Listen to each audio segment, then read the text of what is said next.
All right, everybody. Thanks for joining me. I'm your host, Ryan Kirk, and this is another episode in our long-running series, the Fliplogic Real Estate Show. You're joining me here from the top deck of my boat in Marina del Rey, and let's get into it. Tonight, we're going to be talking about how to write a bulletproof offer in minutes. So what is a bulletproof offer? I consider a bulletproof offer to be an offer that allows your deposit to stay refundable until you make it non-refundable in writing. And that's by doing what's called a contingency removal. So contingencies are like weasel clauses.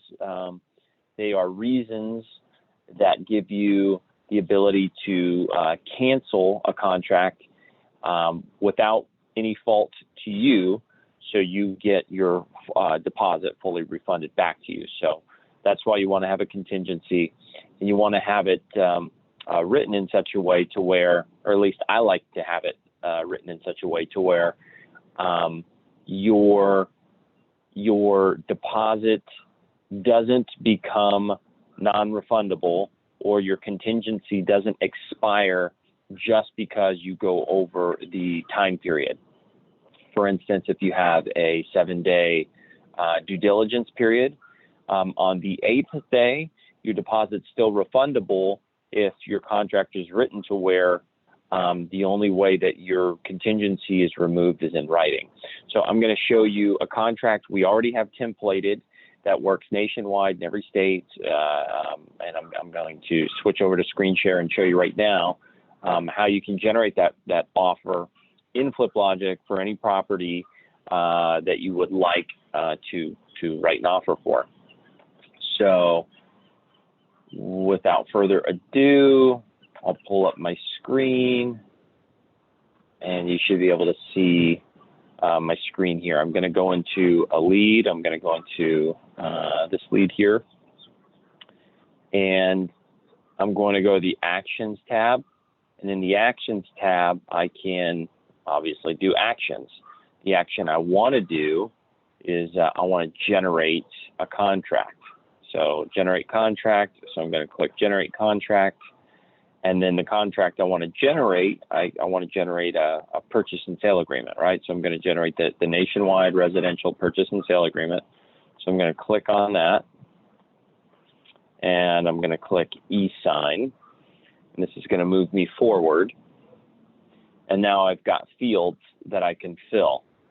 So I'm going to go ahead and from the fields, I'm going to choose from variables. So I switched it to choose from variables.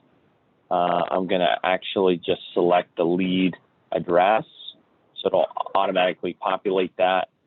For purchase price, I'll write in my own purchase price. So for example, I'll put in $500,000. For the initial deposit, for example, I'll put in 1%. You can make it whatever you'd like. It's all negotiable, but I'm just going to do 1%, which is $5,000. I'm going to leave the increased deposit blank, or you could also write NA.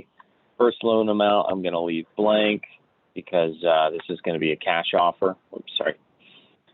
Balance of purchase price. That would be $495,000. Contingency removal days. So I'm going to do a 7-day contingency removal. This is California. It's not an attorney state. So I'm going to leave the attorney field blank. Or you could also just put NA. I'm going to make it to where buyer broker in this example is NA. Other terms. So for other terms, if there's anything else you want to write in there, you can. So I'm not going to add any other terms. For example, buyer name. So I can select from variables. So it'll pull the buyer name from my profile. If it was your profile, it would pull from your profile. So I'll do that. Close of escrow days, I'm going to do 2 weeks, which is 14 days. Deposit days, or deposit due days. So I'll make that, I'll make the deposit due customary is 3 business days. So I'll make it 3 days. Deposit, increased deposit. No, we're not going to do an increased deposit. So I'll leave that non-applicable. Same with the second loan, non-applicable. Additional financing terms, I'll just leave that blank. Escrow company, I'll put buyer's choice. Same with the title company, I'll put buyer's choice. And if it was an attorney state, meaning there is no escrow company in that state, it's the closing agent that you use is it's not an escrow officer, it's a attorney, then I would put buyer's choice there. So other terms, I'll just leave all of those items blank, and then today's date. Obviously, don't need to select from the drop down. I'll just put in. I should probably just put in the actual whatever today's date is. So I'll click on the pencil so I can write in. So make today's date 10/21/2019. Continue. And then it'll generate these items into a purchase and sale agreement template that we have templated in there. Okay, so it says send document for form fill and or e-sign. So you can do that. So I'll just click send.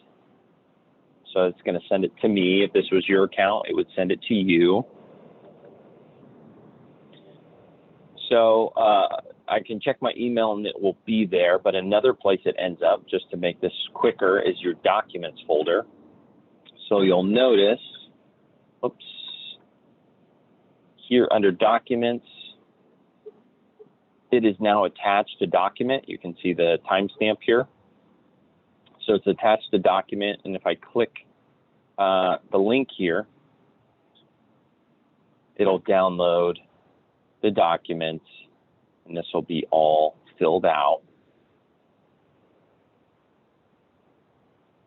with the information that we just inputted into those fields, right? The address, the buyer's name, the amount, close of escrow days, the deposit, 3 business days, right? So it's already templated for business days. We put in 3.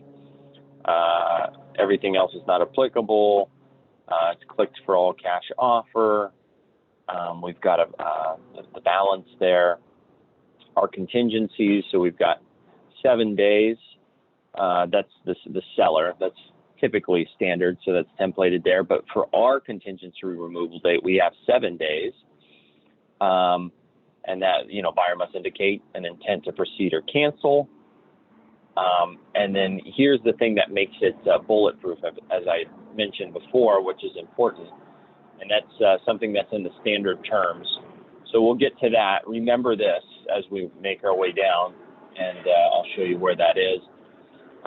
Number 5 is allocation of costs. We have it boilerplated to where buyers paying all closing costs. You can always change that. You can do that by the email of which the offer was emailed to you when you filled this out, like it is in my email, and then you can change the way that those are check marked. But I'm going to leave those all buyer. Well, what just happened here? Let me fix this. Oops. Let me just fix, there we go. I think we were sized a little bit bigger than that. Okay. Scrolling down, fix my camera here. Okay. So buyer's paying for everything on all closing costs. Okay, here's standard terms, attachment to offer. So here's the part where I really want to show you what makes this bulletproof for you is buyer's investigation period. Let's see, that's not what I want to get into. I want to get into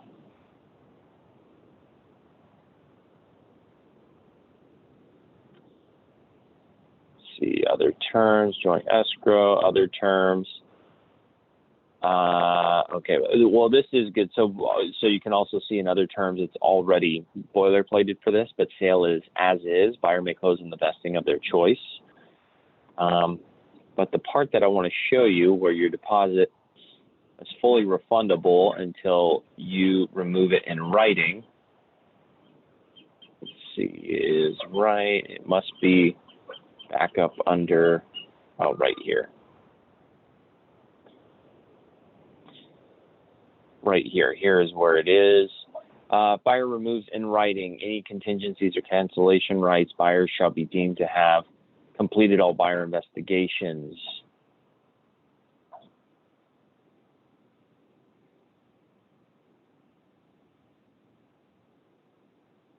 So that's where I wanted to, let's see, I thought there was one other section too. Oh, right here. So it is under, here it is, paragraph 7, further details regarding removal of contingencies and cancellation rights, right? So right here, if buyer does not deliver to seller a removal of the applicable contingency or cancellation of this agreement during the time frame specified by this agreement, seller, after first delivering to buyer a notice to perform, may cancel this agreement. In such event, seller shall authorize return of buyer's deposit. So if buyer removes in writing any contingency or cancellation rights, buyer shall be deemed to have completed all of these items, all investigations. So the seller, in other words, has to give you a notice to perform for you to remove your contingency to make your deposit go hard. Now, that's what makes this bulletproof. Obviously, during the transaction, you always want to make sure to have open communication and not go over that time period without having to have a conversation with the seller as to what your intentions are, where you're at that point in time, right? You always want to be punctual and you want to communicate clearly with the seller. So, for instance, you'd want to let the seller know that that either one, if you aren't in a position to remove contingencies, then you would want to ask for either an extension, or you'd want to ask for perhaps an extension and a price reduction, or a cancellation. But just so there's no confusion, you have to remove your contingency in writing for your deposit to go hard or non-refundable, in other words. And that was it. So we basically we generated that offer in 5 minutes, and it's now 11 minutes in for me to have taken the other 6 minutes to explain and kind of break that down. So I hope that was super helpful for you guys. If you have any questions, please get them into the Q&A box, and I'd be happy to answer them for you. But otherwise, that's it as far as generating a bulletproof offer in 5 minutes. So it's pretty easy to do in Fliplogic, and this is a boilerplated offer. I mean, it's a generic in the terms or understanding that you could use it in any state. It's not state specific, so you could use it in any state. But if you're working with a realtor or a property that's listed, then that agent is going to want to use their state approved purchase and sale agreement, right? But if you're dealing with a off-market property or something that's for sale by owner, then you can use this agreement to easily contract and put the deal under contract. So then you can either open up title and escrow if you're in an escrow state, or open up title and hand off the contract to a real estate attorney as a closing agent to close on the sale in that state. But it's a great contract. I like to use it, and it's written in a way that protects you until you decide to remove your contingencies. or cancel. So, and never go naked on a deposit unless you know you either have your financing lined up and you're going to close on it, whether that's seller financing or private financing, or you're going to wholesale the property and you have a buyer, a committed buyer, and you've either have collected a deposit from them, or they've wired their deposit in and your deposit's being released back to you. So I hope that helps. That's it for this evening. So thanks for everyone for joining me.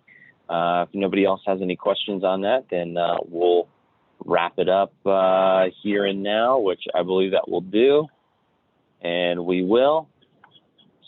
So I'm just going to check YouTube, make sure nobody's got any questions over there on this.